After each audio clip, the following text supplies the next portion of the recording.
हर हर महादेव, हर हर महादेव, हर हर Mahadev. Radhe Radhe guys, welcome back to my channel Radhe Krishna Varsha Jaiswal. तो आप सभी कैसे हो? कान्हा जी की कृपा से आप सभी ठीक होंगे। तो गाइस, जैसा कि आप सभी को पता है कि बहुत ही पवित्र और पावन सावन का महीना चल रहा है। तो इस सावन के महीने में हम लोग बहुत ही पवित्र और पावन सावन महात्म की कथा का श्रवण कर रहे हैं, जो कि बहुत ही पवित्र और पावन कथा है और बहुत छोटी छोटी सी कथा है। तो आप लोग भी इसका श्रवण जरूर से करें। इस कथा को सुनने मात्र से ही श्रावण मास में जितने भी व्रत होते हैं उनको सभी को करने का पुण्य फल हमें प्राप्त हो जाता है। तो इसलिए हमें कथा जरूर से सुनना चाहिए। अगर हम व्रत ना भी करें तो कथा हमें जरूर से सुनना चाहिए। तो अभी तक हमने श्रावण महात्म की कथा में 18 अध्याय तक सुना है। तो आज सावन का 19वां दिन है। तो आज हम लोग 19वां अध्याय श्रवण करेंगे। इसमें 30 दिन की 30 कथाएं हैं। तो प्रतिदिन मैं एक कथा आप लोगों के लिए लेकर आती हूँ, जो कि बहुत ही छोटी छोटी सी कथा है। कोई 5 मिनट, कोई 10 मिनट में ही खत्म हो जाती है। तो हमें इस कथा का जरूर से श्रवण करना चाहिए। तो चलिए हम लोग बिना देरी किए कथा की शुरुआत करते हैं। तो बोलिए गणपति महाराज की जय, शंकर भगवान की जय, मैया पार्वती की जय, श्रावण मास की जय, श्रावण महात्म की जय। जय जय श्री राधे।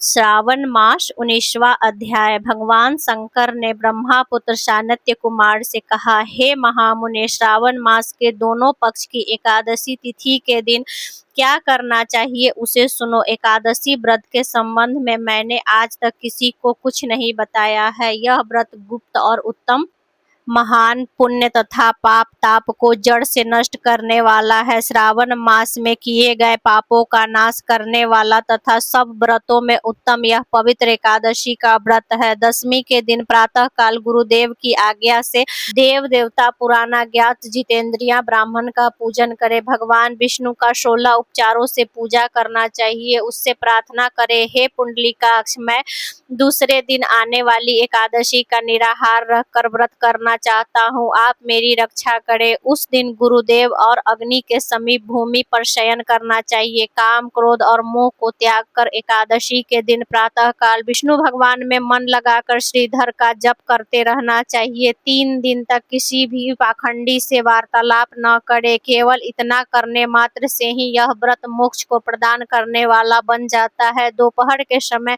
पंचव्याग लेकर नदी के जल में स्नान करना चाहिए। नदी न हो तो कुएं के जल में गंगा जल मिलाकर स्नान करना चाहिए। भगवान सूर्य को नमस्कार करके भगवान विष्णु की शरण में जाकर वर्ण के अनुसार सब कार्य करके अपने घर को वापस लौटना चाहिए। घर आने पर श्रद्धा तथा भक्ति पूर्वक भगवान विष्णु का अर्चना, पूजन, धूप दीप आदि से करना चाहिए। रात को गीत वाद तथा कथा सुनते हुए जागरण करना चाहिए। फिर कलश स्थापन कर पचरत्न और स्वर्ण को कलश में डालकर सफेद चंदन से पूजा कर कलश को 2 सफेद कपड़ों से ढक देना चाहिए। देवेश्वर की प्रतिमा शंख चक्र तथा गदा से युक्त कर उसकी पूजा करनी चाहिए। उसके बाद द्वादशी के दिन प्रातः काल आहिक करके श्रीधर का जप करना चाहिए। शंख चक्र गदा तथा पद्मधारी भगवान विष्णु की पूजा करके ब्राह्मणों को सोने की दक्षिणा सहित कलश देना चाहिए। कलश के साथ मक्खन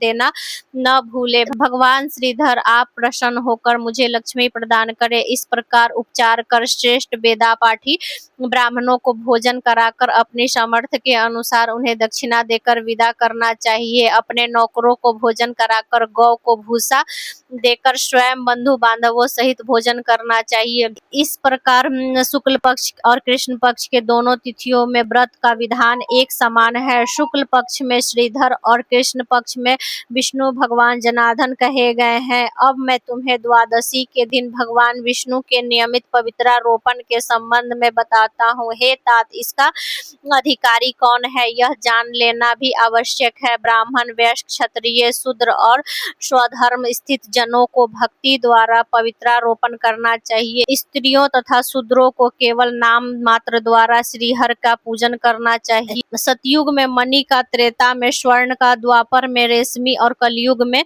सूती द्वारा पवित्रा का निर्माण करना चाहिए। सन्यासियों को मानसिक पवित्रारोपण करना चाहिए। पवित्रा को बांस के पात्र में रखकर उसे साफ वस्त्र से ढककर भगवान श्रीधर के सम्मुख रखकर कहना चाहिए, हे प्रभु, मैंने क्रिया लोपार्थ पवित्रा को ढका है। हे देव, मेरे काम में विघ्न न हो। हे नाथ, आप मुझ पर दया करें। आपको मैं इस पवित्रा द्वारा प्रसन्न करना चाहता हूँ। हे देवेश्वर, आज से लेकर वर्ष भर तक व्रतनाशक काम, क्रोध आदि न हो। आप तब मेरी सुरक्षा करें जब तक मेरा व्रत पूर्ण हो।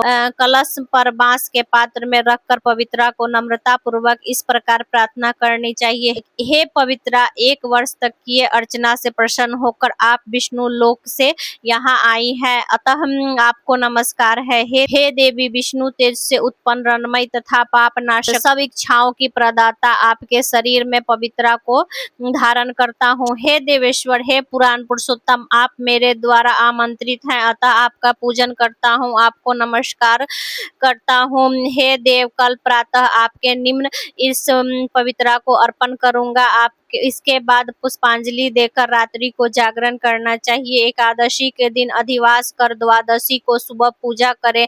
गंध, दूब, चावल तथा हाथ में पवित्रा को ग्रहण कर कहें, हे देवेश्वर, आपको नमस्कार है। इस पवित्रा को आप स्वीकार करें। 1 वर्ष तक पुण्य फल प्रदत्त पवित्रा से निवेदन करें। आप मुझे पवित्रा करें। हे देव, आपको से मेरे से जाने अनजाने जो पाप हो गए हैं, उन पापों में मैं पवित्रा हो जाऊंगा। मूल मंत्र द्वारा पवित्रा को संपुष्टि करे नैवेद्य देना चाहिए। मूल मंत्र से, अग्नि से, घृत से तथा प्यास द्वारा हवन करना चाहिए। इस मंत्र द्वारा पवित्रा का विसर्जन करके कहें, हे पवित्रे, 1 वर्ष तक किए मेरे अर्चन को सविधि संपूर्ण करे। हे पवित्रे, विसर्जित हो विष्णु लोक को लौट जाए। इस प्रकार कहकर उसे ब्राह्मण को दे दे या जल में विसर्जित कर दे। हे वरुण, जो मनुष्य हरि का यह पवित्रारोपण करता है, इस संसार में वह आनंद भोगकर अंत में विष्णु लोक को जाता है।